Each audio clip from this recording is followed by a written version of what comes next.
안녕하세요. 저는 경기도에서 거주 중인 33살 먹은 주부입니다. 32살 때 시집와서 남편이랑 분가해서 살았고요. 어느 날 남편이 어머님께서 돌아가시고 혼자 계신 아버님을 저희가 모시는 게 어떻겠냐고 갑자기 이야기를 하더군요. 어느 누가 갑자기 저런 말을 하는데 좋다고 할 수 있겠어요. 그 일로 남편이랑 많이 싸웠어요. 위에 형님도 있으신데 왜 우리가 모시냐고. 아주버님은 대기업을 다니고 계셔서 저희보다도 여유롭고 형편이 저희와는 정말 비할 수도 없을 만큼 좋습니다. 그 일로 인해 저는 남편과 끝도 없이 대화를 나누었고 정말 싸우고 볶고 거의 매일 같이 싸웠어요. 그러다 하루는 남편이 술을 먹고 울면서 진심을 담아 말을 하더군요. 저에게 무엇이든 다른 거는 당신이 원하는 대로 하자는 거 전부 다 할 테니까 제발 이번만은 부탁 좀 들어달라고요. 그러면서 남편은 이야기를 이어갔습니다. 남편이 어릴 적에는 엄청 개구쟁이였대요. 매일 사고 치고 다니고 해서 아버님께서 매번 뒤 수습하러 다니셨다고 하더라고요. 남편이 어릴 때 골목에서 놀고 있는데 지나가던 중간 크기의 트럭에 받칠 뻔한 걸 아버님이 보시고 남편 대신 부딪히셨는데 그것 때문에 지금도 오른쪽 어깨를 잘못 쓰신대요. 그리고 아버님 하시던 일이 노가다였는데 남편이 군 제대하고도 26살 때쯤까지 놀고 먹었더랍니다.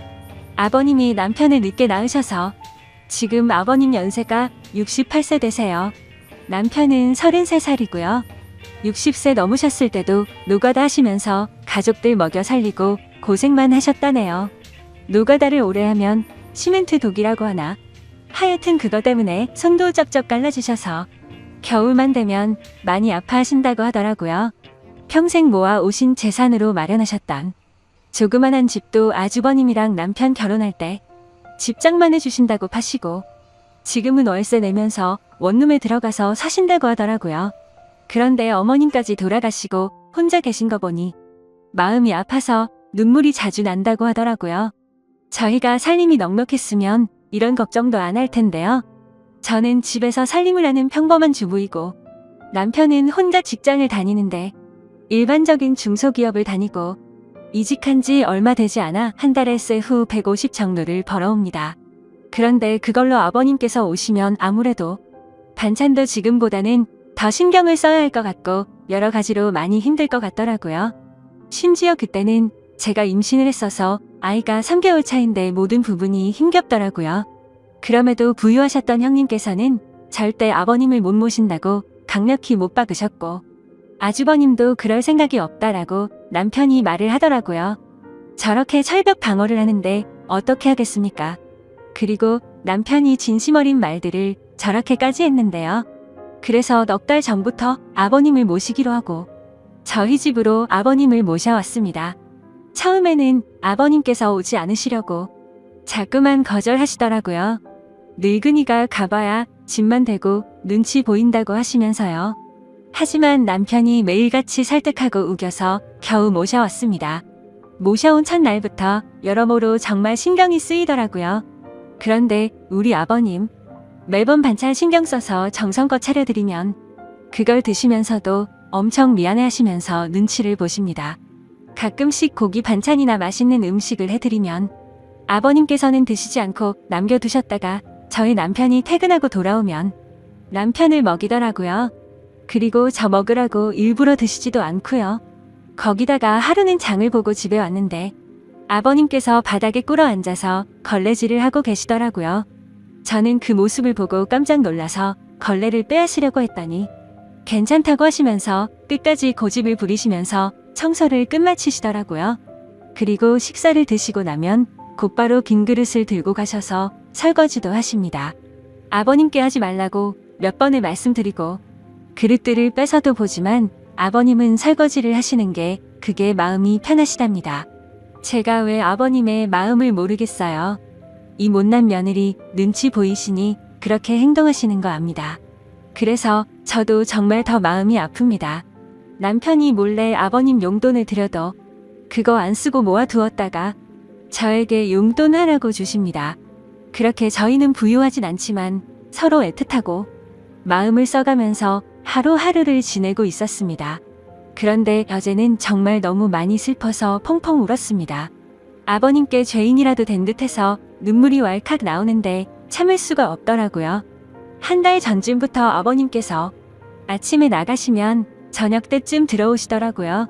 어디 놀러라도 가시는 것 같아서 용돈을 드려도 받으시지도 않고 웃으시면서 다녀올게 하시면서 매일 같이 나가셨습니다. 저는 그래서 그냥 집안에만 있으시기엔 답답하셔서 산책이라도 다녀오시다 보다 하고서 크게 생각을 하지는 않았습니다. 그런데 어제 장을 보러 슈퍼에 갔다가 아래층 주인 아주머니를 만나게 되었습니다. 그런데 그 주인 아주머니께서 제게 어렵게 말씀을 하시더라고요. 오다가 이 집 할아버지 봤는데 유모차에 박수 실어서 가던데. 이 말을 듣고 저는 상상조차 못해봤던 일에 깜짝 놀랐습니다. 네, 맞습니다. 아버님 아들집에 살면서 돈 한 푼 못 버시는 게 마음에 걸리셨는지 불편한 몸 이끄시고 하루하루 그렇게 박스 주우시면서 돈을 버셨더라고요. 저는 그 이야기를 듣고 장을 보다 말고 밖으로 뛰쳐나갔습니다. 아버님 찾으려고 이리저리 돌아다녀도 안 보이시더라고요. 너무 죄송하고 가슴이 아파서 집에 들어와서 정말 한없이 엉엉 울었습니다. 한참을 울고 나서 남편에게 전화해 오늘의 상황을 말하니 남편도 아무 말이 없더군요. 한참의 정적이 흐르고 남편은 일찍 들어간다고 말하고 그렇게 통화를 끊었고 남편은 저녁 5시 조금 넘어서 평소보다 일찍 퇴근하고 들어왔습니다. 남편도 마음이 정말 안 좋은지 표정도 너무 어두웠고 집에 들어오자마자 가방만 내려두고 아버님을 찾으러 나간다고 하곤 바로 집 밖으로 나갔습니다. 제가 정말 바보였고 한심한 며느리였습니다. 그렇게 매일같이 나가셨는데 관심을 가지고 진작 이 사실을 알았어야 했는데 말이죠. 며칠 전부터 아버님께서 저 먹으라고 봉지에 들려주시던 과일과 과자들을 받으면서도 아버님께서 사오신 것인지 일을 해서 사온 것인가라는 생각도 못했다니 정말 한심스럽습니다. 못난 며느리 눈치 안 보셔도 되는데 그게 불편하셨던지 아들 집 오셔서도 편하게 지내지도 못하시고 매일같이 눈치만 보시다 불편하신 몸 이끌고 그렇게 일을 하고 계셨다니. 친정의 저희 아빠도 고생만 하시다가 돌아가셨는데 돌아가신 아빠 생각도 나고 해서 그렇게 저는 또 다시 한참을 펑펑 울었습니다. 그날따라 아버님 웃으실 때 얼굴에 깊게 패인 많은 주름들과 평생 고생을 하셔서 손목에서 갈라진 피부가 자꾸 눈앞에 아른거리고 생각나면서 너무나도 죄송한 마음에 남편이 아버님이랑 들어올 때까지 울고 있었습니다. 남편이 아버님을 찾아 나가고 1시간 정도 좀 넘어서 남편이 아버님을 모시고 집으로 들어오더라고요. 아버님 들어오시면서도 제 눈치를 보시면서 뒤에 끌고 오던 유모차를 숨기시는 모습이 왜 그리 마음이 아플까요?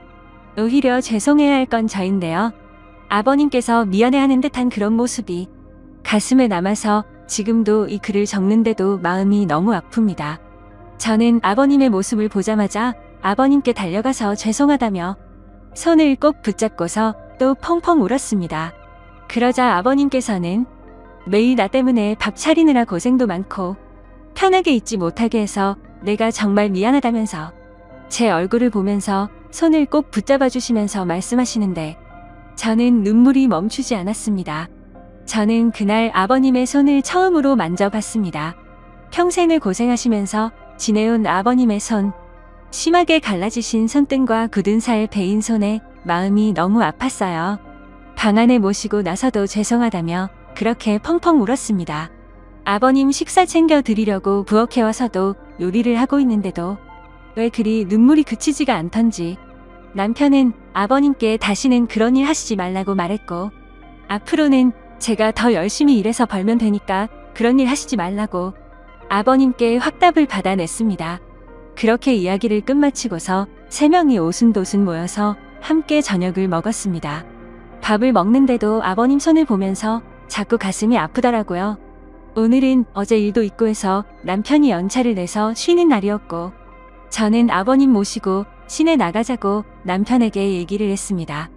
그렇게 저희는 다 같이 시내에 나갔고 날이 좀 쌀쌀해져서 아버님 잠바 하나랑 신발을 샀습니다. 한사코 괜찮다고 하시더 아버님께 제가 말씀을 드렸습니다. 자꾸 그러시면 제가 아버님 눈치 보여서 힘들어요. 이렇게 말씀드렸더니 아버님께서는 고맙다고 하시면서 받으시더라고요. 그리고 집에 아버님 심심하실까봐 케이블 TV도 신청했습니다. 아버님께서 스포츠를 좋아하시는데 오늘 야구 방송이랑 낚시 방송 보시면서 너무 즐거워 보이시더라고요.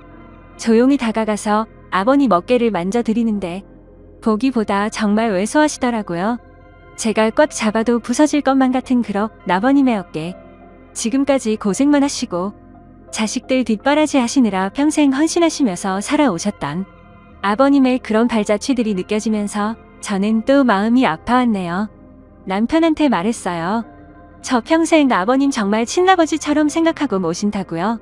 비록 지금은 아버님께서 불편해하시지만 언젠가는 친딸처럼 생각하시면서 대해주실 때까지 정말 잘할 거라고요. 마지막으로 아버님, 앞으로는 제 눈치 안 보셔도 돼요. 제가 그렇게 나쁜 며느리 아니잖아요. 아버님의 힘드신 희생이 없으셨다면 지금의 남편도 없잖아요. 그랬다면 지금의 저와 뱃속에 사랑스러운 손자도 없을 거예요. 저 아버님 싫어하지 않고 정말 사랑해요, 아버님. 그러니 항상 건강하시고 오래오래 사셔야 돼요. 그리고 2번 다시 그렇게 일 안 하셔도 돼요. 저 허리띠 쫄라매고 알뜰하게 살게요. 다음 사연입니다. 안녕하세요. 저는 평범하게 직장을 다니고 있는 22살 여자입니다. 저와 남자친구는 장거리 연애를 하고 있고요. 일하느라 일주일에 딱 한 번 쉬고 만나고 있습니다. 그날마다 남자친구와 서로 지역을 오가면서 만나고 있고요. 그래서 이번 주에는 제가 남자친구가 있는 곳으로 갔습니다. 남자친구와 더 오래 있고 싶은 마음에 쉬는 날 전날이면 저는 항상 일이 끝나고 그 저녁에 버스를 타고서 남자친구네 동네를 갑니다. 남자친구가 절 혼자 두기 불안하다고 찜질방에서 자도 되는데도 불구하고 일부러 돈을 더 들여서 남자친구의 집에서 제일 가까운 숙박업소에서 저를 재우고 남자친구는 외박이 어려운 처지라 자신의 집으로 갑니다. 결론적으로 저는 혼자 그곳에서 항상 잠을 잡니다. 요번 주에는 가서 남자친구와 오랜만에 치킨과 맥주를 먹었는데 그날따라 맥주가 술술 들어가더니 나중에 정신을 차려보니 술에 좀 취해 있는 상황이었습니다. 남자친구는 항상 그랬던 것처럼 저를 재우던 모텔에 저를 재우고 남자친구는 집으로 갔고 저는 자기 전까지 계속 카톡을 하고 있었습니다. 그런데 갑자기 밖에서 누가 계속 노크를 하는 겁니다.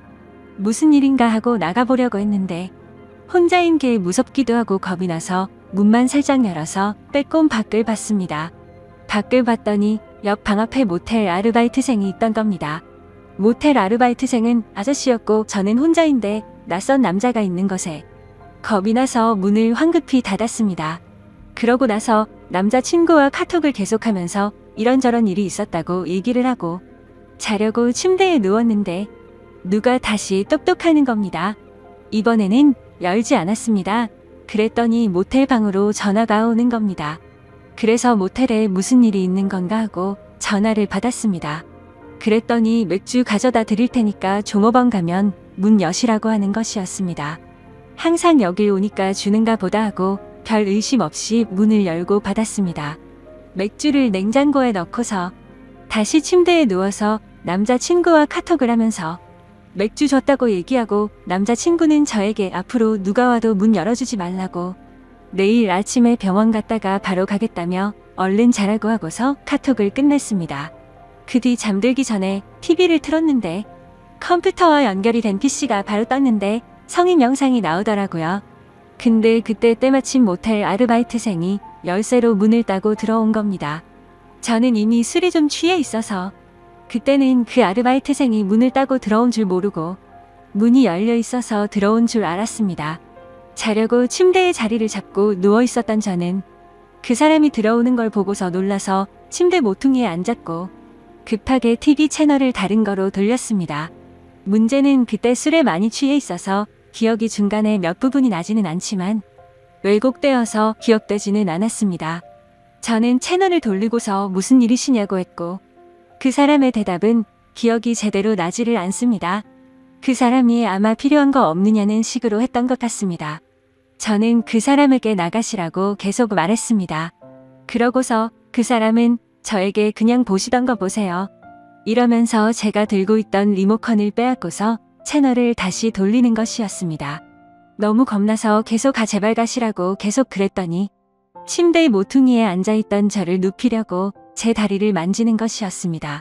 저는 순간 겁에 질려서 그 사람의 팔을 치고 남자친구 곧 올 거라고 그랬습니다. 그랬더니 그때야 가더군요. 제가 술에 취해서 기억을 못할 거라고 생각했나 봅니다. 그러고서는 겁에 질려서 모텔방 밖에 조그마한 소리만 들려도 놀라고 식은땀 나고 잠도 계속 못 들고 다급하게 남자친구에게 카톡하고 전화했는데 남자친구가 배터리 가는 걸 잊어서 휴대전화기가 꺼져 있는 것이었습니다. 그래서 저는 너무 무서워서 그 방에서 나서지를 못했고 뜬 눈으로 계속 밤을 새우다가 아침 10시쯤에 잠이 들었습니다. 남자친구는 아침에 제 연락을 보자마자 급하게 모텔로 달려왔고 제가 자는 사이에 계산대에 가서 CCTV를 보고 아르바이트생에게 따졌지만 저에게 그랬던 아르바이트생 아저씨는 교대 근무가 끝나서 집에 간 상태였고 그 일이 새벽 6시 20분쯤에 끝난 일인데 CCTV는 메모리 문제로 6시 30분부터 녹화가 새로 되고 있었습니다. 주인은 없는 상황이었고 낮에 일하던 아르바이트생은 아무것도 모르는 상황이었던 거죠. 그래서 그 아르바이트생은 그 알바 아저씨를 불러냈습니다. 저는 무서워서 나가지를 못하였고 남자친구 혼자서 아저씨에게 가서 얘기했습니다. 그랬더니 그 아저씨는 남자친구에게 6시 30분에는 손님들이 퇴실해야 되는데 제 방의 TV 소리가 너무 시끄러웠다며 TV를 끌어 열쇠로 문을 열고 방으로 들어왔고 저를 만진 건 자는데 이불을 덮지 않고 자서 이불 덮어줄 때밖에 없었다고 말했다고 하더군요. 그리고 제가 여기 자주 오고 남자친구는 항상 가는 것도 알고 있더군요. 여기 단골이시지 않느냐고. 저는 TV 소리를 크게 튼 적도 없었고 그 아저씨 때문에 무서워서 아침 10시까지 한숨도 못 잤습니다. 저는 그날 밤겁에 질려서 벌벌 떨면서 잠도 못 자고 밤새워 무서워했던 것도 그렇고 너무 억울하고 어이가 없어서 그 아저씨에게 가서 따졌습니다. 다시 말해보시라고. 아저씨가 언제 그러셨냐고. 그랬더니 도리어 그 아저씨는 자기가 언제 그랬냐면서 그러는 겁니다. 제가 술을 마셨어도 기억을 다 하고 있는데도 그 아저씨는 제가 술에 좀 취해 있던 것도 알고 남자친구가 갔다는 걸 알고서 계속 거짓말을 해댄 겁니다. 저는 더는 말해도 안 통하고 자기는 그런 적 없다고 할 것 같기도 하고 사실 이런 일이 처음이고 너무 당황스러워서 얘기하다가 눈물이 나와서 혼자 밖으로 나갔습니다. 경찰서를 가도 심증은 있지만 물증이 없어서 일만 더 복잡해질 것 같고 남자친구가 사는 지역에 계속 올 수도 없는 상황이어서 이런저런 생각을 한 저는 남자친구에게 그냥 나오라고 했습니다. 남자친구는 제가 나간 후에 조금 있다가 나왔고 아저씨와 계속 얘기를 해봤지만 끝까지 자기는 TV 소리 때문에 그랬다면서 모텔의 다른 고객들을 위해서 그랬다면서 새벽 6시 30분이 어떻게 손님들 퇴실 시간입니까? 제가 만약에 소리를 크게 틀고 있었다고 해도 여자 혼자 모텔방에 있는 걸 알면서도 문을 따고 들어오는 게 말이나 됩니까? 그리고 자는 제가 이불을 덮고 있지 않아서 이불을 덮어주느라 만졌다는 건 또 말이 됩니까? 변명해도 어떻게 그렇게 할까요? 집에 와서 생각해보니까 더 화가 나는 겁니다. 너무 억울하고 지금 가서 그깟 5만 원 던져주고서 경찰서 가자고 하고 싶습니다. 하지만 그럴 시간도 안 되고 어제도 밤에 울면서 남자친구와 전화했습니다. 내가 대체 뭘 잘못했길래 이런 일을 당해야 하느냐고. 너무 억울하다고. 심증은 있는데 물증도 없는 지금. 물증이라고는 모텔에 그 아저씨가 들고 왔던 맥주와 새우깡이 있었고 카톡으로 실시간으로 남자친구와 얘기했던 내용이 전부입니다. 그 자리에서 마음 다 풀릴 때까지 해결하고 오지 못하고 바보처럼 제대로 따지지도 못한 저 자신에게 너무 화가 납니다. 남자친구도 자신이 지켜주지 못해서 정말 미안하라면서 죄책감을 느끼고 있습니다. 그래서 이젠 남자친구에게도 얘기하지 못할 것 같습니다. 어떻게 해야 하나요? 누군가에게 말을 한다고 해결되는 것도 아니고 그냥 답답한 마음에 여기에다가 글을 씁니다. 자작 글도 아니고 정말 상처받고 놀라고 힘들었으니까. 악성 댓글은 달지 말아주세요. 여자분들은 조심하세요. 찜질방은 위험해서 남자친구가 돈 더 들여가면서 재웠는데 누가 이런 일이 생길 줄 알았겠어요. 고민 들어주셔서 감사합니다.